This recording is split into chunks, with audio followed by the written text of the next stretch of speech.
Di level Habib Rizik, di level saya, mau sumpah Quran pun kita siap. Rp1 kita tidak pernah terima biaya, Rp1 kita tidak pernah minta biaya. Ada foto goodie bag, dibuka sebagian, ada uang ratusan ribu. Berapa gepok lah ke bawah. Saya bilang, apa nih? Ini dari orangnya Bowo katanya. Diantar ke Larazeta. Ini baru ingat saya. Betul. Ah, itu Alhamdulillah. Terus itu saya bilang, ambil bos, lumayan bos buat genpep, buat operasional. Saya bilang gitu. Iya. Nah, saya Yusuf bilang, ini nggak ada yang gratis, Ed. Dia bilang, ini pasti nggak ada yang gratis. Seperti itulah, intinya ditolak. Ingat ya.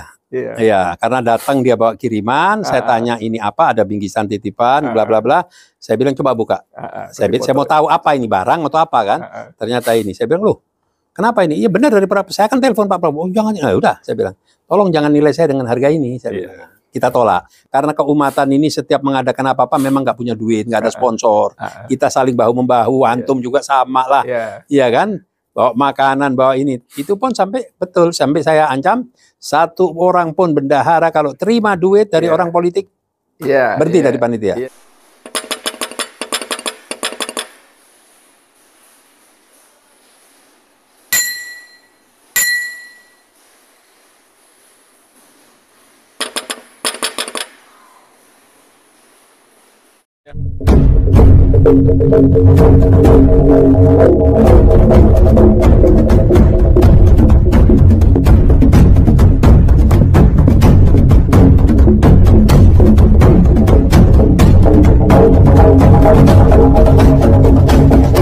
Biar bagaimanapun, dua partai pendukung Anies dan Muhaimin ini punya sejarah yang kurang baik dengan kita ya, khususnya FPI ya. Nah, ini kan tidak semudah itu, terus tiba-tiba sudah diterima.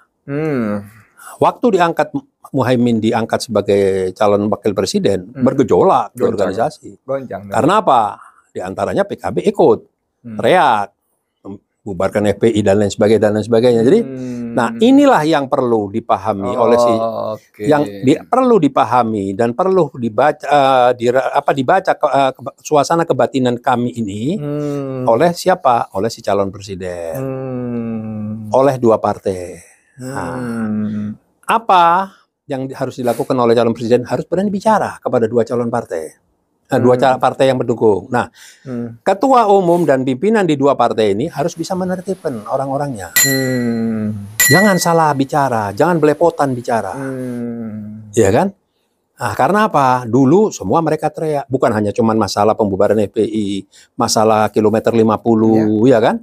Apa perlu kita sebutin satu persatu orang-orangnya? Jadi, jangan setelah berbuat tidak merasa salah, tidak merasa berdosa, dan dengan mudahnya mau menimbulkan permasalahan baru. Contoh dari PKB. Saya ini alhamdulillah hubungan saya baik dengan PKB ya, walaupun tidak semua. Saya kenal baik dengan Jazuli ya kan. Terus saya juga pernah ketemu sekali dua kali sama Muhaimin ya kan. Dan mungkin banyak ada sebagian orang PKB yang kenal. Tapi tiba-tiba ada satu yang namanya ketua PKB Jawa Tengah, Gus Yusuf ya kan. Wah, seolah-olah menceritakan seorang Gus loh. Gus ini kan omongannya didengar sama umatnya, sama anggotanya. Yang sopan dikit atau mungkin yang lebih akurat lah. Yang menyatakan bahwa 212 itu masih, dia menceritakan di situ versinya mendengar dari Anies. Bahwa 212 ini masih dipiara oleh Prabowo. Masih di sana. Anies bilang saya tidak mampu membiayai versi cerita dia, versi dia. Iya kan? Itu ngomongnya tahun berapa? Baru, jangan sampai sebulan.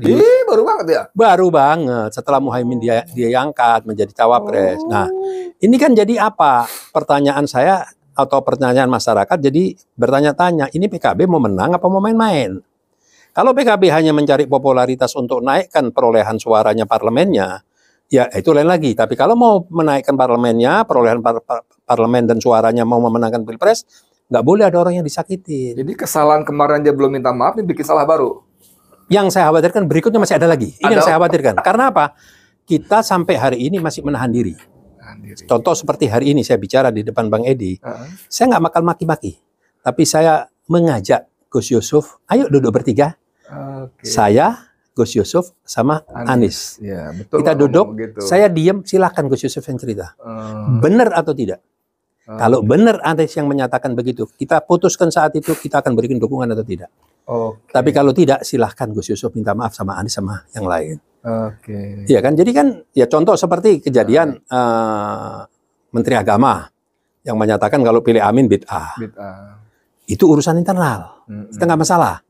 Ya kan? Toh dijawab sama Jazilul Fawaid kan?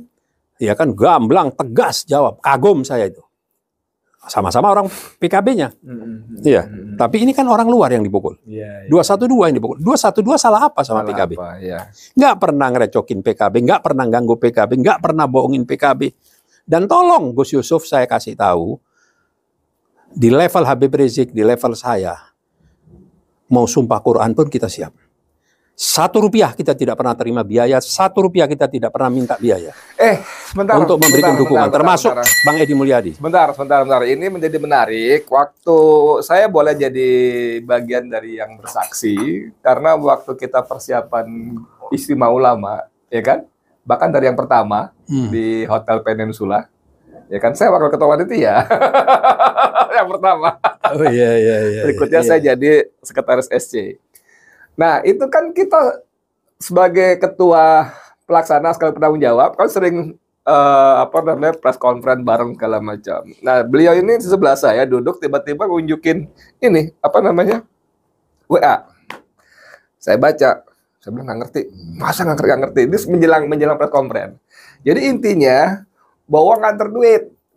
Oh, katanya. Ya Allah, Ustaz Edi, demi Allah saya terima kasih sama Anda. Benar sekali. Ya, terus. Ya, jadi intinya ada foto goodie bag, dibuka sebagian, ada uang ratusan ribu. Berapa gepok lah ke bawah. Saya bilang, apa nih? Ini dari orangnya Bowo katanya. Diantar ke Laraseta. Ini baru ingat saya. Betul. Itu Alhamdulillah. Terus. Itu saya bilang, ambil bos, lumayan bos buat genpep, buat operasional. Saya bilang gitu. Iya.